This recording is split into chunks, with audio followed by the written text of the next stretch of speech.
know, when Robert E. Lee turned down command of the Union Army, when Lincoln offered it to him, the reason he gave is that he was a Virginian. And what he thought about when he said that was Virginia had existed as a country, as a state, as a commonwealth for 250 some years. The United States had only existed, it was just fledgling in the beginning, maybe 87 years, 85 years. So the United States was a new concept. The state of Virginia was a very, very old concept. Try to parallel that today of people thinking in terms of being in a nation versus being part of a global community. And the shift today is the internet and satellite communications, which has made the world shrink. Back then it was the railroad and the steamships. The telegraph made the world shrink so that people begin to think across state lines to a broader region and then to the idea of nation. And Gettysburg represents that moment, if you put your finger on the pulse, where the scales were tipped in favor of a nation, and then that had to play out. So today we're in a balancing act between what are our responsibilities as a member of the United States, the nation, versus global community, and that's not for us to work out. We're too close to it. About 100 years from now, a historian will have an answer on where we found the balance. Technology has a way of shrinking the world, as it did at the time of the Civil War, the first transportation communication revolution of macadamized roads and rail, steamboats, steamships shrunk, and canals shrunk the world. The United States became a nation then as a result of the Civil War. So Gettysburg is kind of that tipping point where we became a nation, and where the idea of your identification being more with your state began to wane. Now, high watermark, is Gettysburg the high watermark? I don't want to give it to you all in one sitting, so I'll move along, keep the slides rolling, and answer that as we go along, gradually, incrementally. And so I have a number of slides. I think every technical difficulty is worked out except one possible one, and that is, and it's a wonderful problem to have, but because we have a lot of folks here, my signal to the booth up there that changes the slides may cause a delay, so just be patient with the delays. I press the button and I just wait for the slide to change. High watermark. For some people, high watermark is the northernmost point. For some, high watermark is best understood as a physical, geographical location where Confederates advanced the furthest north. Let us consider the northernmost point of high watermark.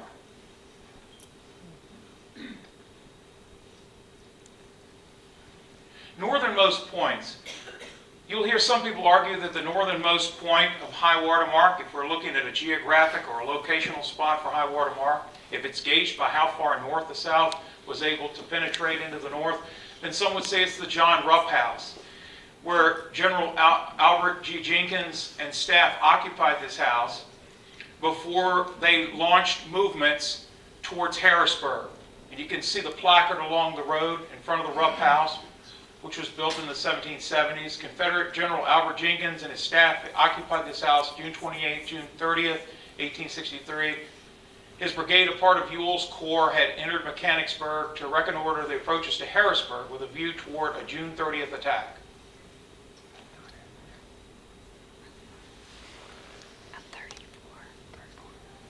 Northernmost points. This is the same house from a different angle, and you'll see a monument to Albert Jenkins there, the cavalry commander, whose movements up through the Shenandoah and Cumberland Valley preceded Ewell's movements, Ewell's corps movements of Lee's army in the days leading up to the Gettysburg Battle.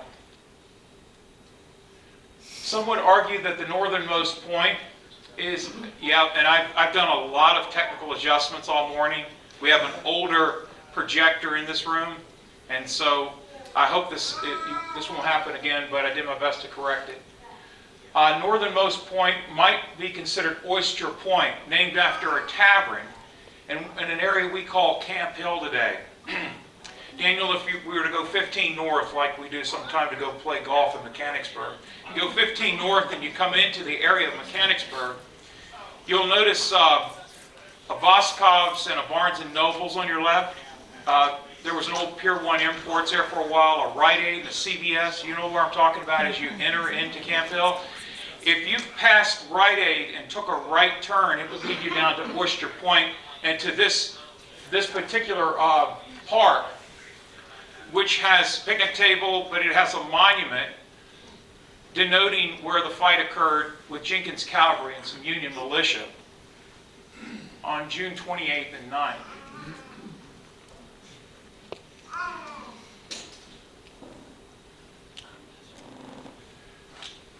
Northernmost point, a skirmish at Oyster Point then involved Jenkins. He bombarded William Brisbane's militia from Pennsylvania and New York. And you can see, if you look, Jenkins' troops in the area that I described a few minutes ago in Camp Hill, getting ready to charge these Pennsylvania and New York units.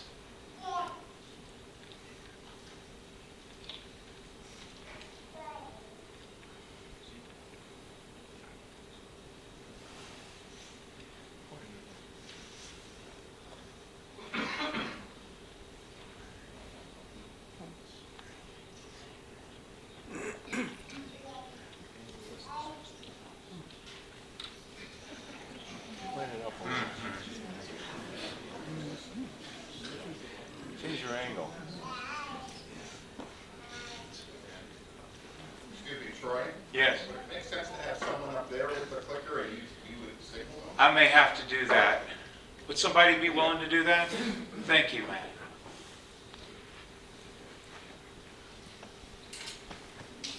You were going to come to that conclusion. Yes, eventually. You sped it up for me. Thank you.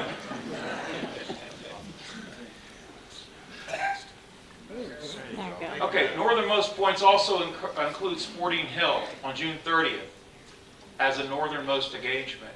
Gettysburg campaign sign says, this campaign's northernmost engagement, known as the Battle of Sporting Hill, occurred just north and west of here, June 30th, 1863. 22nd and 37th New York militia regiments, along with Landis's Philadelphia Battery, fought in defense of Harrisburg against the 16th and 36th Virginia Cavalry units. Afterwards, the Confederates withdrew to Carlisle, leaving some 16 dead. Reported wounded were 11 Union soldiers, 20 to 30 Confederates. And so I've noticed as I've talked to people that are interested in these actions that there's a debate between whether it was Sporting Hill or Camp Hill, as Camp Hill also called Oyster Point, named after the tavern, as the furthest points north in the Gettysburg campaign. But both were on the outskirts of Harrisburg. Both of them were very close to being able to look across the Susquehanna and be able to see Union defenses at Harrisburg. Okay, northernmost points. As I was talking to people throughout the winter about high watermark, they would give me suggestions here or there, and I would hear something occasionally I hadn't heard. And one of them was, there's a marker in Carlisle, north of here, about 30 miles north of here, marking the furthest point of Confederate infantry. Some of you know Robert Rhodes' division was in Carlisle. And Jeb Stuart's cavalry passed through there en route to the battlefield. So that's another northernmost point that the Confederates penetrated into the north. And then yet another is St. Albans raid in Vermont. And if you read the plaque, the Civil War entered Vermont October 19th, 1864, when 22 Confederates spread terror from the north, robbed 3 banks, shot up the town, stealing horses. They fled back into Canada. Thereafter trial, they were freed and banks partially reimbursed. And I put some additional information here that they stole over $200,000 and they burned an outbuilding. They planned to burn more, but the ignitions didn't fire properly. And then they fled back across the Canadian border. The Canadians initially arrested them, were able to recover over $80,000 in cash and return it back to St. Albans. But then they freed these Confederates, which didn't set well with a lot of people. They set them free because Canada did not want to end up in the neutrality infringement. Another northernmost point would be the Battle of Cherbourg, near Cherbourg Port in France, English Channel, June 19th of 1864, when the USS Kearsarge sunk the CSS Alabama, and the it was a naval battle. Essentially, the Kearsarge had been chasing down the CSS Alabama for quite a while. And they observed them going into a port in Cherbourg, France, waited for them to come out. A French ship escorted the CSS Alabama out of the port and then moved out of the way to make sure that the fight didn't occur technically in France. And it led to the Confederate ship being fatally hit within about an hour's time. Now, a British ship came along and took some of the Confederates away, and so there was some foreign intervention to interfere with the fight. But some points, folks would point to that being the most furthest north, if we're looking at high water mark strictly from a location standpoint, because Cherbourg, France is technically longitudinally north of the previous places that I've shown you. Okay, so we looked at the literal geographical location of high water mark, and if you gauge high water mark based on location, that is how far the north was penetrated by Southerners, that's what we looked at first. Now we're going to shift to the allegorical meaning of high water mark. Allegory is a picture that reveals a hidden meaning. It can be a word picture, it can be a monument, it can be a painting, but it's a picture that reveals a hidden meaning, usually a moral or a political hidden meaning. Herein is the broader meaning of high water mark. Let's first delve deeper into the moral meaning of high water mark. So before we advance, keep in mind, allegory is a picture that has a deeper meaning, that has usually a political or a moral message hidden there for you to discover. Okay, so what's the allegorical meaning? The first part of the allegorical meaning has to do with a moral meaning. And we're looking at the very well-known high water mark monument out at Stop 15 on the auto tour, where Pickett's charge was repulsed on the third day of the battle. And let's decipher it for you. First off, it was put there 30 years after the battle, designed by John Batchelder, dedicated in 1893. It has a sacred book. A sacred book, if you ever see a sacred book depicted in metal in a cemetery or on a battlefield, it means final authoritative word. So you're looking at something really serious when you see a memorialized open book. And if it's sitting on an altar, in this case a sacrificial altar, then it means divine authoritative word. Okay, there's some other level of meaning. Okay. Moral meaning. The turned ear up in the right corner means memory. Have you ever been reading and somebody called you to do something, you had to put your book down, you couldn't find a bookmark, and so you just turned over the corner of the ear? It means don't forget this page so I can pick up where I left off. And that's that corner up there in the right corner of the book means memory. Don't forget this page. The oak trees symbolically mean, as we look at the allegory, oak trees mean an oracle for divine word. I've talked to you all many times about this, some of you that have been with me on many programs, that the Victorian people, 19th century people, really looked back to the classics, ancient Rome, Greece, to model their actions, their science, their curriculum, everything. And they looked to trees then. Trees like this in ancient Rome, oak trees were always planted next to an oracle. An oracle is where you went in and a priestess would give you what would look like a little Confucius saying or a proverb, and it would help guide your decisions. So it was a holy place, a sacred place. So the oak trees there, that's their allegorical meaning. And then another important word as we decipher the moral meaning of this allegory, high watermark, is rebellion. Rebellion is a crucial political word encrypted in the title. See high watermark of a rebellion? That's a loaded, loaded word. Rebellion, it's not a coincidence that John Batchelder put the word rebellion there. In the 1880s, when government records of the war were declassified, all the official sensitive material, the war was not called the Civil War. Internally, by the government, it was called the War of rebellion. I mean, if you buy the ORs, that means the official war of the rebellion. That's all the official reports and memorandums that were compiled and published for the veterans in the 1880s. I have my own copy, 3-volume set. But War of Rebellion. And why was that language carefully chosen? Rhetoric is very important in politics, because that one word eliminated Europe from getting involved in the Civil War, because it did not recognize the Confederacy. It called it a rebellion. That meant it's a fight between family and stay out, right? And the Confederacy was never acknowledged. So these are all some of the encoded, encrypted messages in this allegorical depiction. Moral meaning. High tide implies low tide. And high tide infers a broader contextual moment in the war when momentum permanently shifted to the north. The specific moral message at high water mark is implied that this is where rebellion met its fate. Okay, the high water mark monument is not a reconciliation monument. It's a statement about the fall of the rebellion. Okay, go back one slide if you would, and I'll make this point real quick. It's worth it for just a moment. If you were to put together the moral meaning all together, if this is a divine, authoritative word that you should never forget, what is it saying to us? What is it we should never forget? And this has a religious meaning. In the 19th century, in the United States, it would have been a Christian message.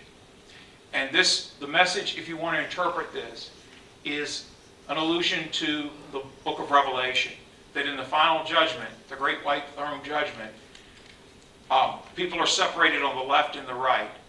Those on the left enter into utter darkness and weeping and gnashing of teeth, and everyone on the right, enter thy good and faithful servant.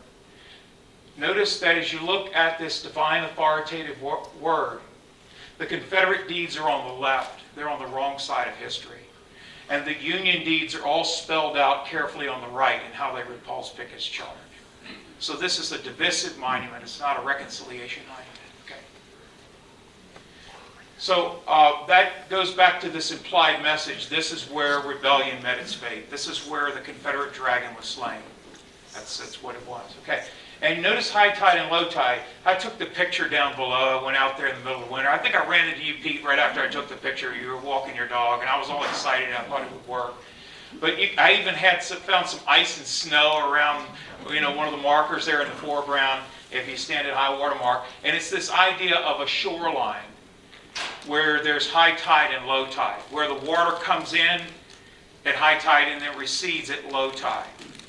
If you really want a real strong depiction of this, how many of you have ever heard of red tide? My wife and I have a place down in Florida. My wife and my son and I would go there certain times of the year. And occasionally we can't go to the beach because of red tide. And that's because of algae in the water from trash being dumped further south creates an algae that kills fish, and then thousands upon thousands of dead fish are laying on the beach. And you can't breathe. You just can't. We couldn't even go down to the ocean those times when that happened. The smell is strong, and it's really powerful to see all those dead fish just laying there. All those sea creatures just laying dead. And that's your image here, is that the Confederates at high tide brought up all of those Confederates like fish, and then when the tide receded, it left those fish just lying dead. Okay, or if you would, maybe another example would be when tide goes out and you're visiting the beach, you find seashells in the morning. Think of the Confederates as seashells. So allegories are really graphic, and they're depictions. Okay. A technical explanation of high tide is low tide, tactically a seminary ridge where Pickett's troops retreated after the charge. Low tide, strategically, that's the broader picture, is Appomattox release surrendered 2 years later with the capitulation of Confederate armies that soon followed. So that's your high tide and your low tide. And if you want to bring a little bit of science in, you know why we have high tides and low tides. Because of the earth is tilted 23 degrees, and when the moon passes at certain times, the the moon, the gravitational pull of the moon on the earth and vice versa causes the water to come out. So that's your high tide. And then as the earth continues to spin, certain parts of the earth then lose that gravitational pull and the tide goes back out again. So think of the Union Army as sort of a gravitational pull, and we could go a little too far with that, but I thought I would try that for you. Hey, you try different things. I had a professor that liked to say, Troy, use what you like, discard what you don't like. I have a guy that comes out on my programs, he said, if I'm having maybe not the best day, he'll say, it's all good, Troy. All right. That means he loves being here. Now, the moral meaning, there's another moral meaning. High watermark design has all the trappings of defending democracy. The U.S. wanted to associate itself with earlier great civilizations. If you want to learn more about that, go on to Google and Google monuments at Gettysburg. And I did, how many of you have seen that? I did an hour-and-a-half presentation, I think in this room, on monuments at Gettysburg. And I look at the allegorical meaning of a bunch of monuments, and people seem to like it. I haven't checked the hits, but I've heard it's been visited a lot. And it goes into all of this more in depth, so I don't want to be redundant, but I want you to see these deeper high watermark messages that are going on, so that you're tuned into the right radio frequency when you see them and your eyes are open to them. Notice on your right, see, I believe high watermark was designed by John Batchelor on purpose to resemble a democratic setting like the one on the left. Now, the one on the left is a painting of French democracy that came out of the French Revolution. Jean-Jacques Rousseau is featured at the top. He is considered the author of the French Revolution. And oh, that's okay. Thank you. Just the same. I set it down here somewhere. I had one, but I set it down somewhere. In any case, I'm just going to keep it flowing here, and I'll find what I need to find later. But, the Jean-Jacques Rousseau there is at the top, and he wrote the social contract, which became. Did I lose my sound? You did. I lost my sound. Okay. And he wrote the social contract, which became essentially the text of the French Revolution. And when Napoleon conquered Europe, he took all of those democratic ideals throughout Europe, human rights and so forth, which set in motion all these revolutions throughout Europe in the 19th century.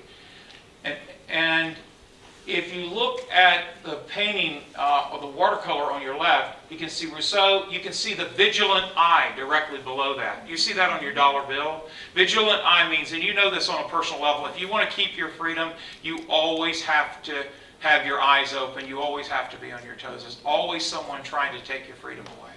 And that's what that means there. You see the tricolour, the red, white, and blue. The French were very careful in the meaning for that. That means fraternity, equality, and liberty. Right? And the reason for fraternity, that's brotherhood. That's doing away with a king. You're not looking up, you're looking to your brothers. That's part of the equality of it all. Notice the Fisk of Pikes. The Fisk of Pikes is the in the middle there. You can see a stack, and those are Roman pikes. They have spears on the top, and that means that you have to defend your liberty. You can see above that a liberty cap. That appears on a number of monuments here, particularly wherever Lady Liberty is presented. And the liberty cap has to do when you were a slave in ancient times, your head was always shaved to distinguish that you were a slave. When you were manumitted or freed, you wore this toboggan cap over your head to cover your hair growing back in so no one would stop you from moving about freely. And the liberty pole that's connected there also has to do with liberty, gathering around a pole like gathering around a central place and talking about injustices. It's a call to public and community action. You can see the tree of liberty, and I would suggest to you that the tree of liberty and the copse of trees are both the same in meaning. There's this deeper meaning about liberty. And I should say this about a liberty tree. If you study the American Revolution and the Boston Commons in the 1770s, whenever the British would do something the Bostonians didn't like, those patriots would meet after dark around the Liberty Tree in the Boston Commons. And that was the meeting place to talk about everything that had gone wrong. And so a Liberty Tree is a place where you come together to discuss your liberties. And you can see a patriot soldier off to the far left. That's a French patriot. And then you can see two ladies over on the far right. They represent virtues. And they're maidens who represent virtues. You can also see a rooster, and he's in the light. And the light means enlightenment, human rights, freedom. And the rooster also represents calling out or warning people when that freedom is tested. Can you see the small pyramid on your far right? The pyramid also appears all over this battlefield. But the pyramid represents the earliest story in ancient Egypt. The Egyptians' ancient ideological story was that civilization began when the earth was covered with water, and then the first mound of earth, almost like a pyramid, was visible, and a falcon landed on it. And that represented the beginning of civilization. That's why the Pharaoh dressed up as Horus, which is a falcon. Okay, they believe that. So notice all over the battlefield you'll see these pyramids, and that's what it represents, is the earliest connections with civilization. The 19th Maine Monument there in the background, I would love to find my pointer. I don't know where I put it, but it would help me out a lot if I did. Use mine. Thank you so much. Okay. Okay. Thank you. And there we go. Very good. Thank you, Bob. And in the background there, you can see the 19th Maine Monument, which is a pyramid like this. You can see an obelisk. Obelisks were built in 2500 BC in the Old Kingdom in ancient Egypt. They were ancient sundials, just like my body casts a shadow in the sunlight. I'm a walking obelisk. The Washington Monument is an obelisk. It's an ancient sundial. And it was also a marker for where you might be, either in Upper or Lower in Egypt as you travel up and down the Nile, just like a highway marker to let you know where you were. You can see a cannon in the picture here, as well as at high watermark. And so there are parallels that are all around you here. These two maidens, they're depicted all across the Gettysburg battlefield. Look at the Alabama Memorial. She's called Determination. Look at in the National Cemetery, the Soldiers' National Monument, there's a Lady Liberty there. There's a Lady Liberty on the New York State Monument. I could go on and on. There's an angelic freedom Nike, which means victory, flying above the Pennsylvania Memorial. And those symbols are all across the battlefield. Now, why were Americans, and in this case John Batchelder, so carried away with trying to recreate these symbolic meanings? And it's because America had an inferiority complex in the 1860s, that they were seen by Europe as frontiersmen, not fully civilized, not refined. They didn't have enough institutions, didn't have enough public buildings. And so Washington, D.C., inner city Cleveland, inner city Indianapolis, I've been to some of these places, they have all these beautiful sculptures in the middle of the squares. In Washington, D.C., you have the obelisk, you have the Jefferson Memorial, for gosh sake, it's a copy of Zeus on Mount Olympus. When you see, Lincoln and the Lincoln Memorial, that's a copy of Zeus. If you go to Valley Forge, you go to any Civil War battlefield, Revolutionary War battlefield, if the monuments were put there in the 1880s, it's called neoclassicism, and they represent the classics. And they try to create the trappings of democracy all around. It's a way of saying, associating yourself with something that's been successful in the past. And the deeper message of high watermark then is that the United States is now the inheritor of all the greatest attributes of civilizations that preceded. Look for that message. It's all across the battlefield. Okay, next. Oh, go back one. I don't think I showed them the book. Can you see there's a book in the background too? Yeah, there's a little book there too. You look for those things. When you go to look at the Soldiers' National Monument and the cemetery, look around the base, you'll see broken columns like this and so forth. Yes. Allegorical meaning of high watermark. Allegory is a picture that reveals a hidden meaning, usually a moral or a political one. Political is the broader meaning of high watermark. Let's delve deeper into political meaning of high watermark. We looked at moral messages, now let's look at political messages. And our guiding principle will be from Karl von Clausewitz's statement, war is politics by other means. How many of you have heard that? Right? And so I just say this, when you see political figures arguing, whether it's now, 10 years ago, 10 years in the future, and you see the heated rivalries and the debates, places like Gettysburg and Antietam and Shiloh exist in large part, they're preserved as a reminder of what happens when we step over the line and we go from arguing to shooting. Okay? 51,000 killed, wounded. That's the real message here. So that democracies, if are not able to compromise, Gettysburg is a standing representation of what happens when you take the next step. So war is politics by another means. It's just a way of taking the political argument to another level and breaking somebody's will and making them do what you want them to do. Okay. Okay, 3 political reasons for Gettysburg as high watermark. The first one, Gettysburg was the last major campaign where the opposing army numbers were comparable. Union victories at Gettysburg and Vicksburg enabled the federal government to proceed with the first official U.S. draft. Okay, so as we look at we've moved away from allegorical meanings now strictly, we're looking at political. We're looking at the political side of allegorical meanings, I should say instead. And the first one has to do with Gettysburg is the last major battle where the numbers are comparable. Yes. 2, the second of our 3rd political reasons for Gettysburg as the high watermark. Gettysburg represented the last full-scale Confederate operational offensive of the war. No longer being capable of this again, the Confederacy lost the initiative and the element of surprise, 2 prerequisites for final defeat. 3, Gettysburg constituted the last campaign where foreign recognition was still a possibility. Any hope of proving the Confederacy's legitimacy as a nation through victory on northern soil ended with the Battle of Gettysburg. Chances of brokered peace in Paris involving Great Britain, France, and Spain ended with Gettysburg. A fatal blow was dealt to foreign recognition for the South after Antietam, and Gettysburg was the final blow. The first United States draft. Okay, we're looking at the political meaning side of allegory. We looked at moral early, now we're looking at political meaning of high watermark. Political meaning. Emancipation Proclamation was signed on January 1st, 1863. It changed the official war aim from limited war to total war. Limited war intended to save the Union while total war reconstructed the South.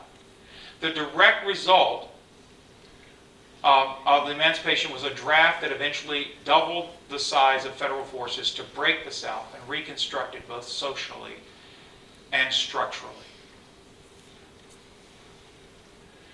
Now, draft is a hard sell, isn't it? How did high watermark help the draft to proceed? Okay, still talking about the political meaning side of high watermark. Notice this advertisement, or rather this newspaper article from the Columbia Democrat in Bloomsburg, July 11th, 1863, just 8 days after Pickett's charge. The fighting, it says, Army of Potomac victorious. And then it goes into all kinds of details about what's going on. And the articles that I looked through, all of them talk about how the losses on both sides are frightful. But this one in Bloomsburg declares, thanks to the telegraph, information was out there within 3 days. Everybody in the Northeast and Midwest read about the victory at Gettysburg. And the papers were very careful to call it a victory. Right next. But just to, to throw a little wrinkle in there, this one's from Abington, Virginia, July 10th, 1863, Library of Congress. Great battle near Gettysburg, writes the Virginia paper, defeat of the Federal Army. And then down below, Federals admit to horrendous loss. So that's, the papers were very important to determining morale. And we're going to see how that ties in with the draft. And then the Cordon Democrat in Indiana headline in this is 63, is Vicksburg surrendered with over 20,000 prisoners. The Great Battle at Gettysburg, Pennsylvania, between Generals Meade and Lee. Lee badly whipped. So, yes, very important to send the message out to northern people that their army won. And morale is incredibly important. And then how does that relate to the draft? All right, before I get to the draft, let me talk about quickly the political meaning, if war is politics by different means, of Vicksburg. I conflate Vicksburg and Gettysburg. Most of the time I talk about Gettysburg, but this talk is not about separating whether Gettysburg's more important than Vicksburg. I'm looking at the timing of July 3rd. Larry, I talked to you about this the other day. It might be a fun exercise, but the reality is the two go together. And Vicksburg and the subsequent fall of Louisiana secured the Mississippi River from Minneapolis, St. Paul, and Pittsburgh all the way to the Gulf of Mexico. That's what's so significant about it. The North had been fighting battles with General Grant down the Mississippi to secure forts all the way to Vicksburg, and then besieged Vicksburg. Grant made this wonderful flanking maneuver to Jackson, and then came in from behind, surrounded Pemberton. He surrendered 30,000 men. That surrender occurred on July 4th, the day after Pickett's charge, the day after high water mark at Gettysburg. Its significance, though, was within 2 weeks, Louisiana fell to the north, and that meant the North controlled the Mississippi River. As I mentioned, from St. Paul, Minneapolis, and Pittsburgh, the Mississippi was controlled all the way to the Gulf of Mexico. Why is that important? That cut the South off completely from the outside world. The South had very little industry. They depended on trading their goods and services, mainly cotton, with England to feed its textile mills, its industrial revolution. And so the import-export is what the South depended on. The North's superior fleet had already blockaded the East Coast. The Chesapeake, the James, the Wilmington, North Carolina, Savannah, Georgia, Charleston, South Carolina, that was already cut off from the outside world.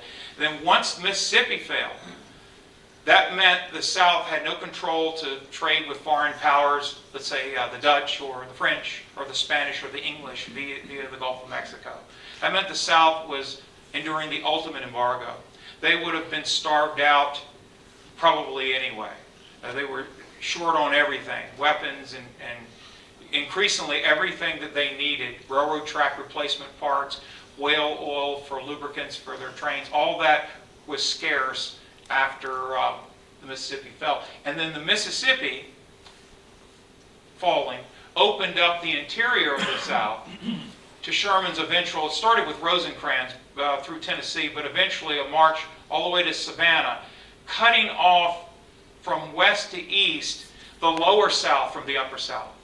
So Georgia and the Carolinas and Florida were cut off from Virginia and North Carolina, essentially. South Carolina, South was, and eventually Sherman marched all the way up into North Carolina as well to get Johnston to surrender. But that's called the Anaconda Plan, and that was Winfield Scott's plan at the beginning of the war, where you squeeze off the South from the outside world, like a snake would, and then constrict and close, starve them, and then cut across like a hyphen from the Mississippi all the way over to the Atlantic. Okay, and so that's your part of your political meaning. This happened on July 4th. Pickett's charge was July 3rd. Shelby Foote once said the South wouldn't smile again for another 100 years after those 2 days. Okay, the draft. Though Congress passed the first Enrollment Act in March of 1863, that's the first draft. The first draft did not take effect until July after high water mark. Okay, so it began with, and a week to 2 weeks after the battle, the draft began. There were 4 enrollments: July of 63, March, July, and December of 64. 249,000 troops were drafted in the North. But there was a $300 exemption, and if you could afford that, it raised a lot of money for the federal war effort, and they used that money wisely. But 162,000 Caucasian Americans joined the ranks after the exemptions. So that's how many actually were not able to pay their way out. And then you see 180,000 African Americans joined after emancipation. So the Emancipation Proclamation enabled African Americans to fight, and that greatly bolstered the Union Army, not only in fighting but in logistics going on behind the scenes, repairing railroads and digging ditches and building earthworks and guarding cattle in Texas and watching the Gulf and making sure the South didn't have any blockade runners. All this was a huge increasement, and this started in New York City as one of the places where the draft really flared up. And the draft riots in New York City, July 13th through the 16th, one of the things that was caused was class, ethnic, and racial divisions, because those who could afford the $300, the equivalent today would be $9,000.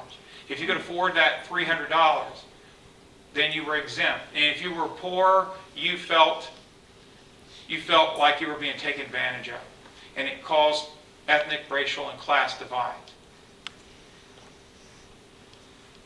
And I just threw this in as a little bit of a wrinkle. The South had their own draft. We would call it conscription. And in 1862, it had more of an effect than it did in 63 and 64. But there was just a small, gathering of troops that they could find here or there. But the 20 slave law became a class divide in the South. If you own 20 slaves as a master in the South, and you allowed those 20 slaves to work in the Confederate Army, or to work on behalf of the Confederate Army, you were exempt. So that caused class divides in the South. Some of you know there were a lot of desertions in the South in 1864. And Southern troops left and went home. Dr. Pete Carmichael of Gettysburg College stood in this room a year ago and talked about that in depth. He's written a book on it. So the 20 slave law separated people by class, and it made a lot of poorer Confederate soldiers feel like they were alienated. Now, continue. So the South had a conscription, not to the same effect. Substantial federal troop numbers enforced martial law and protected freedmen's rights.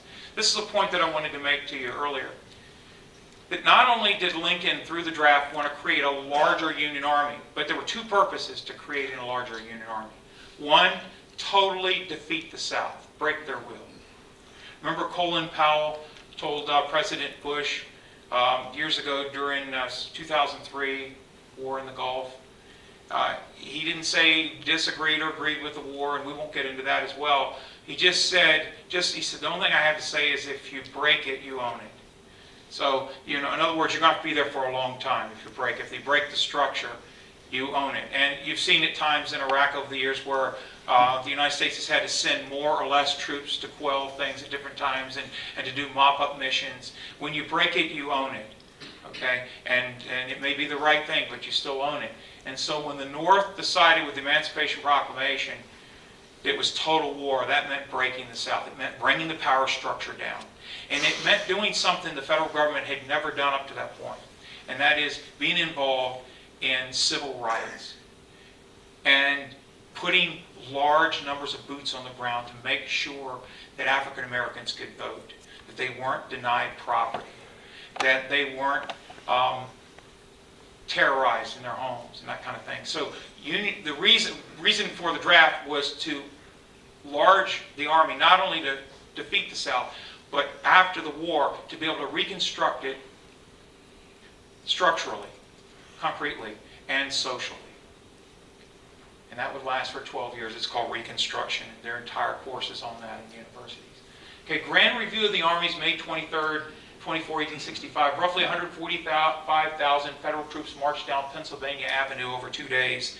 And this gives you an idea of just a picture, an image of how the federal armies grew.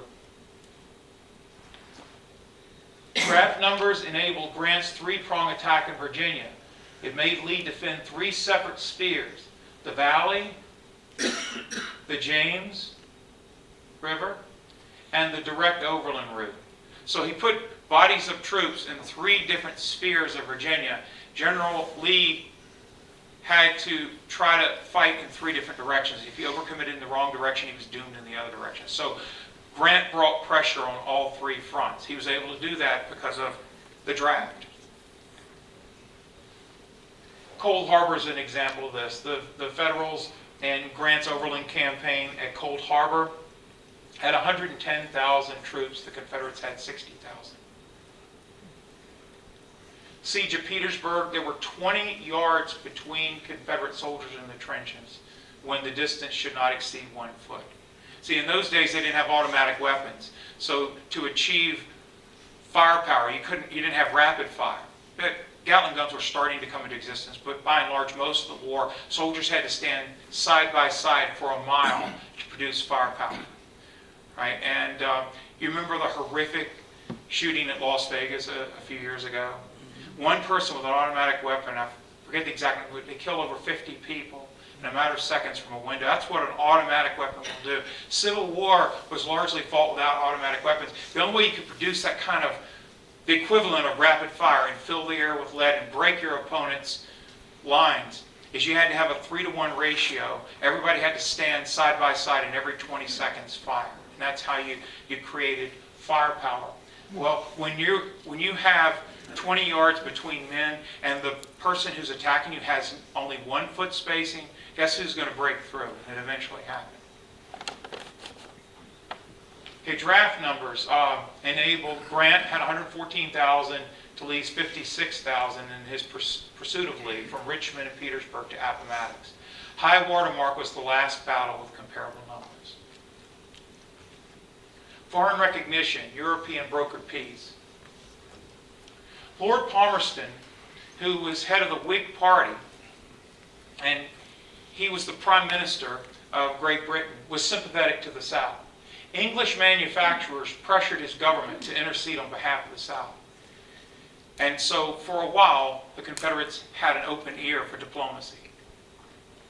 Napoleon III received protest and pressures from French manufacturers to intervene. You have to remember the Industrial Revolution was going on both sides of the Atlantic. So the South exported over 3 million bales of cotton annually to England, France, Germany, and Russia. And you've heard of James Mason and John Slidell. They were envoys to France and to England, and they were both seized in November of 1861. It's called the Trent Affair. You all heard of that? It was a RMS British vessel seized it, or rather an American vessel seized the RMS, took them, those 2 diplomats, they were en route to Europe to represent the Confederacy, and held them for a while, and then eventually negotiations occurred and they were freed. But the United States never apologized for doing it. They didn't see the South as a legitimate nation. These individuals were over there in the ear of Europeans trying to get them to acknowledge the South.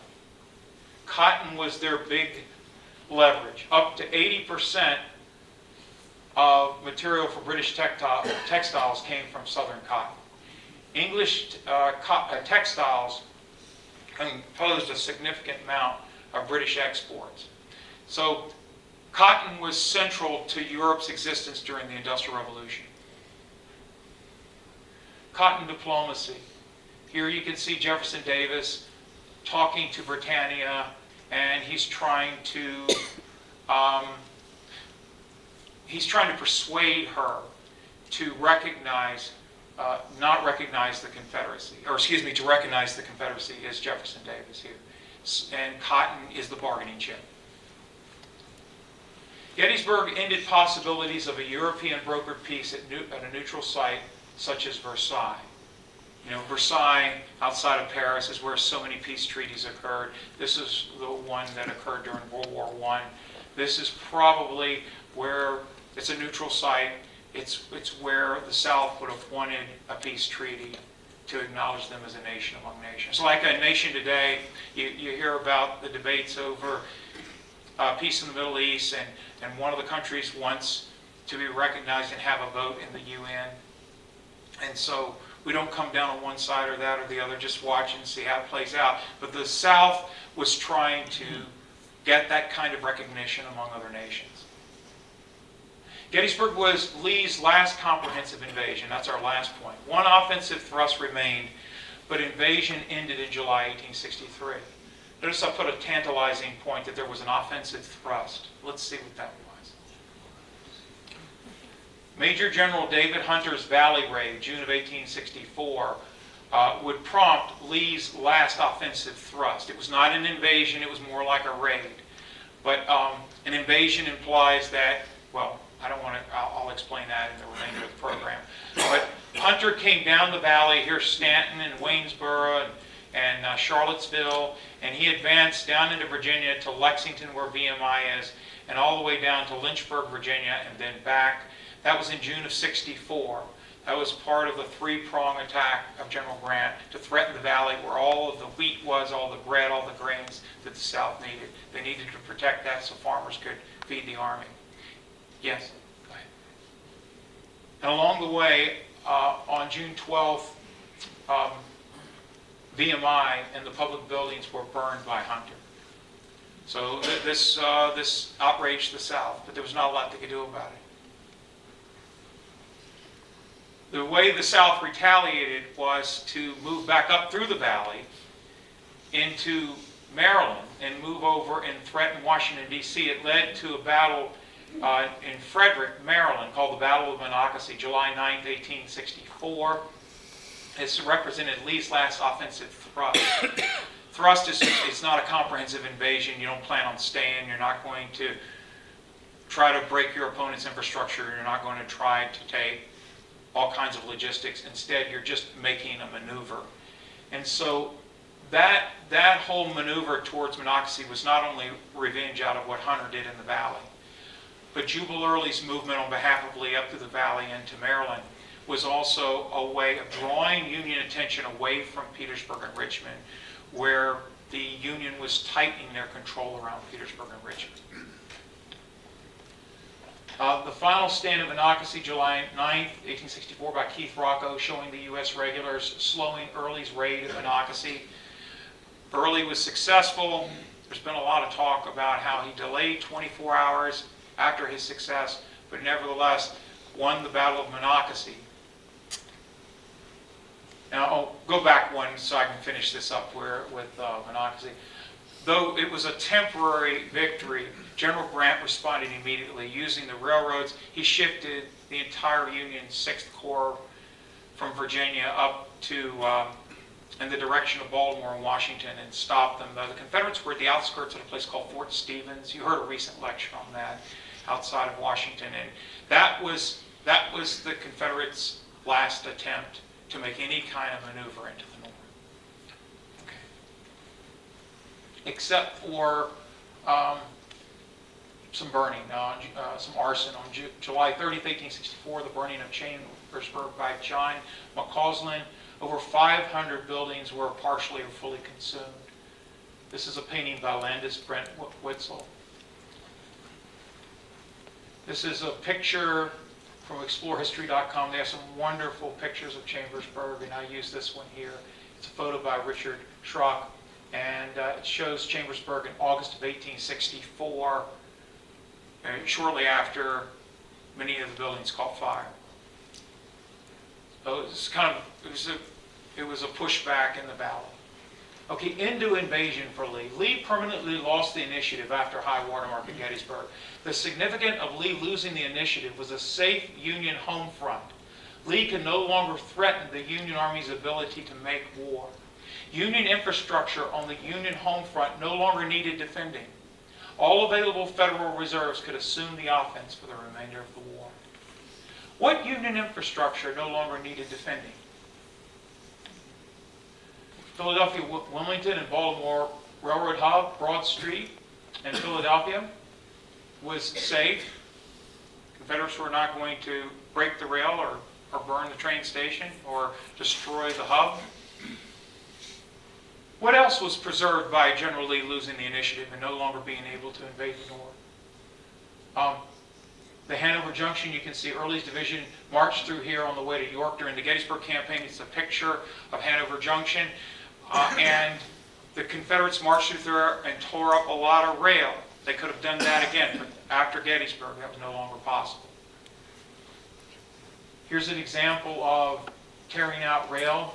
Early's division during the Gettysburg campaign burned 22 bridges between Gettysburg and York, many of them railroad bridges. As I point out to people, these were not acts of anger management problems, but rather the Confederates targeted rail because the Federals could have used rail during the Gettysburg campaign to bring supplies and troops to the battlefield. All of that was denied by ripping out. Why did Robert E. Lee escape Gettysburg? Because they ripped out so much rail. 100 miles of rail sections were torn up, 4 railroad companies. So the Union, all the Union could do is just sit and look at the Confederates across the field after the 3rd day of the battle. They had to wait for equipage to be brought up by horse and wagon. Why General Lee had taken away modern transportation and communication from ripping out rail all around the Gettysburg area. That was deliberate. Okay, and that's the kind of thing you can do. When you're on the initiative, you dictate what happens next. And when you're on the defense, you're always reacting. He who reacts is lost. Anthracite coal mines in Schuylkill County, north of Harrisburg. There were more in Lehigh and Ellisburg. They were all safe after Gettysburg. There's not going to be any attempt to destroy logistics or the North's ability to make war. Shipping yards in Baltimore, New Jersey, Philadelphia, New York, where ships were being built for the war effort and where trade was going on, that was never going to be threatened after Gettysburg. The North was industrializing. They had shoe factories, and that's pretty far north, but it was the only picture I could find. There were factories all throughout Pennsylvania, mainly along the East Coast, and up into New York and beyond, up towards Boston. Those were all safe after Gettysburg. Singer Sewing Factory in New York City, making textiles for the Northern Army, tents, and shoes and socks, tents and socks and shirts. And the Lowell textile mills, Slater mills. There were textile mills in Philadelphia. All of that. See, Sherman did that in Georgia. He went through and burned a lot of those things. The South was not able to do that to the North. June 26, 1863, the burning of Caledonia Ironworks by Major General Jubal Early. Furnace, forge, and rolling mill were destroyed. The furnace today is an attraction. You can stop there, and there's a wayside exhibit. This allows me to make the bigger point. Pennsylvania was the biggest iron producer in the United States in the 1860s. They had 600 iron furnaces and forges. So we hear a lot today about steel and that kind of thing. Back then, it was iron. One of the reasons why the Caledonia furnace was burned was because Thaddeus Stevens owned it. He was burned in part probably because he was an abolitionist, but also because he was the most vocal in Congress for high tariffs. 80% of the North's Industrial Revolution, its infrastructure, was paid for with tariffs on Southern imports and exports. That's why the Southerners were so upset about the tariffs all the way up through the 1830s and 1840s and into the 1850s. So again, all of that was safe after Gettysburg. The burning of the Columbia-Wrightsville Bridge, there's 2 stories on how that burned, but bridges across major rivers like the Susquehanna were safe after the Gettysburg campaign. What Sherman did, and mainly what Sherman did in the lower South to the Confederate armies in 1864, that would not occur in the North because of high watermark at Gettysburg. Potomac Creek Bridge, 400 feet long, 100 feet high, rebuilt by Harman at Gettysburg in 72 hours. My point here is not that he was such a good engineer, and he was, but the burning of bridges, the burning of factories, textile mills, raiding shipyards, all of that ended with Gettysburg. That's why it's high watermark. Lee's inability to maintain an element of surprise after Gettysburg, along with his inability to challenge the North's ability to make war, led to a war of attrition and eventual surrender at Appomattox, April 12, 1865. This is a painting by Tom Lovell. Confederate stacking of arms and surrender of outward symbols of rebellion occurred on April 12, 1865. We could call this low tide. Low tide is Appomattox. Our summary conclusion. First, the high water mark is a tangible concrete place where markers or signage exist to note the northernmost advance into Pennsylvania, Vermont, and even a port in France. It also a geographical location where markers rest today to solemnly denote the furthest advance in Pickett's charge. Secondly, and more allegorically, the high water mark symbolizes a moment in time when the war changed politically in favor of the Union. This is where high water mark has its broader meaning, as the place and time where the Confederacy lost leverage on several political fronts, namely, remember, politics, war is politics by different means. Namely, comparable numbers on the battlefield, foreign diplomacy, and military initiative. With the defeat of Pickett's charge on July 3, 1863, Lee's last invasion into Pennsylvania ended, as did his hopes for maintaining the initiative the remainder of the war. Lee did manage one last offensive thrust a year later at Monocacy, but it only reinforced federal resolve to permanently clear the Shenandoah Valley, which Philip Sheridan did by March 1865. Once Northern voters read the news of Lee's defeat at Gettysburg and Vicksburg, the peace movement declined significantly, allowing for the first draft in U.S. history to commence. The result would be substantially larger federal armies in 1864-65, raised for the final offensive phases through Virginia, Tennessee, Georgia, and South Carolina, and occupation forces to reconstruct the South socially and structurally over the next 12 years. High water mark, therefore, is a time and place with a tremendous moral and political message for the United States going forward. Thank you for your attention. Thank you for being here today.